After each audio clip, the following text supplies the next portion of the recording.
Hi, I'm Naïma. Welcome back to my channel. In this video, I'm going to do a deep dive into what 3 doctors who are at the leading edge of long COVID research are saying about this condition. One of the things I found most confusing about dealing with a brand new condition is wading through new and conflicting information and working out what is relevant to me. So I've spent a bit of time doing a deep dive into these 3 doctors with different approaches and different specialities. And this video is a culmination of what I have learned. We're lucky that we're at a time now where there is a lot of information coming out every month about long COVID. It's about finding the energy to wade through it all and make sense of it, which is easier said than done. This video will be split into 3 parts. I'll start by introducing the 3 doctors, then I will move on to the causes of the condition, and finally I'll end by talking about treatment.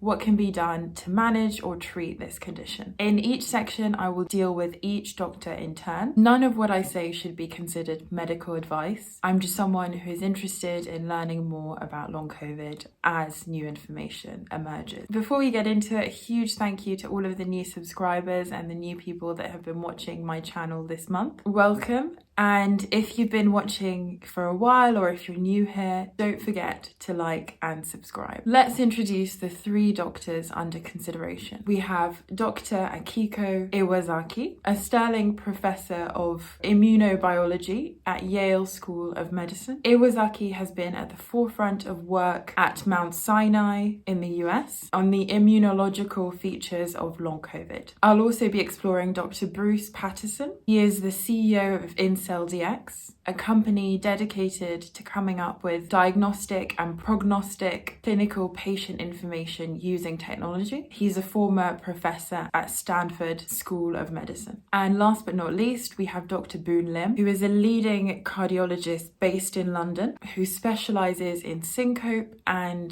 arrhythmia. He's considered one of the best cardiologists in London and has performed over 8,000 tilt table tests and is a senior lecturer and speaker. Now for the causes. Dr. Iwazaki highlights broadly 4 key causes of long COVID. Number 1 is viral reservoirs, autoimmunity, tissue damage, and virus reactivation. Understanding the cause is crucial because each warrants a different treatment. Iwazaki states that these causes then lead to downstream drivers that drive the symptoms. These drivers might include dysfunctional mitochondria or microclotting, for example. Dr. Patterson spent a lot of time in the early pandemic studying the difference between acute and long COVID. Patterson saw signs of vascular inflammation driven by persistent RNA and COVID monocytes after 15 months. That COVID cells were going through the blood barrier and causing inflammation in the blood vessels. This points to a theory that COVID persists in the body through viral reservoirs, where it continues to release spike protein and trigger inflammation long after the acute infection is finished. This might even be the reason for exercise intolerance or post-exertional malaise, which many of us suffer with, because these cells mobilize on exercise and they are spread throughout the body. Dr. Boon Lim is most focused on a different theory, whereby the infection triggers a condition similar to postural orthostatic intolerance,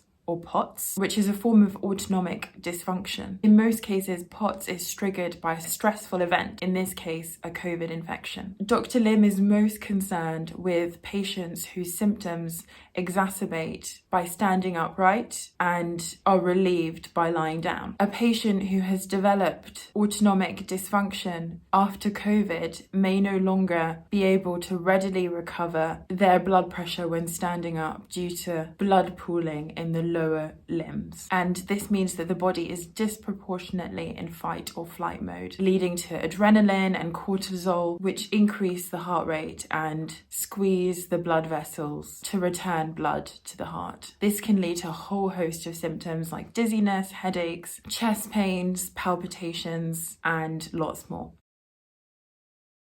Dr. Iwasaki highlights that in order to come up with a treatment, we first need to understand the different subtypes of the condition. Right now, long COVID is a catch-all term for several different conditions, which ultimately need to be disentangled. If there are, for example, 4 different subtypes of the illness, they need to be treated differently, and the cause is what helps us to come up with a treatment. For example, if the main cause for a patient is autoimmunity, then immunosuppressants could be a treatment. If it's viral persistence, on the other hand, then antivirals would be more suitable. The cause of the disease underpins the treatment. Similarly, Dr. Patterson seeks to understand the mechanism behind the symptoms to then offer a multi-pronged approach to address what the data is saying. Patterson identifies the cause of the cytokine. A cytokine is a type of protein that is made by certain immune and non-immune cells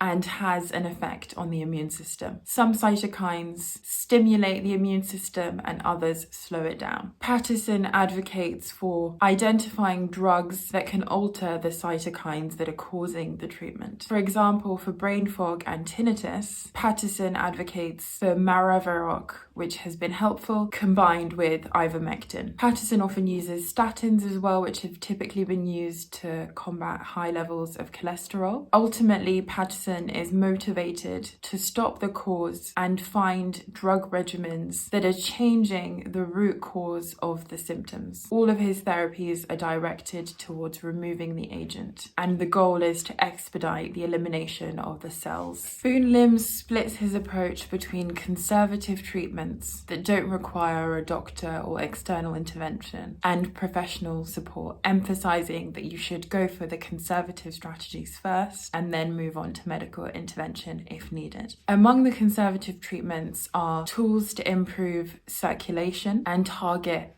blood pooling, like abdominal binders and compression clothing, improving hydration by drinking more water, taking more salt, having isotonic tablets like Nun tablets, I love those, and minimizing alcohol and other substances that dehydrate like coffee, as well as calming the autonomic nervous system through mindfulness, meditation, and breath work. Now, some people obviously do need help from professionals to tackle some of these symptoms. Dr. Lim would assess how the patient is getting on day to day, assess their quality of life, and if both were compromised, he would then provide a drug to regulate both. There are prescription medications to boost blood pressure and allow you to hold more fluids. Examples are midodrine and fludrocortisone. Physical therapy might also help, and beta blockers as well. It's exciting that there is a lot more research happening into long COVID at the moment, and there are lots of doctors and researchers working day in, day out to get us the answers that we so desperately crave. I'd love to hear from you and know what researchers and doctors that you've been following and that you find particularly helpful in understanding this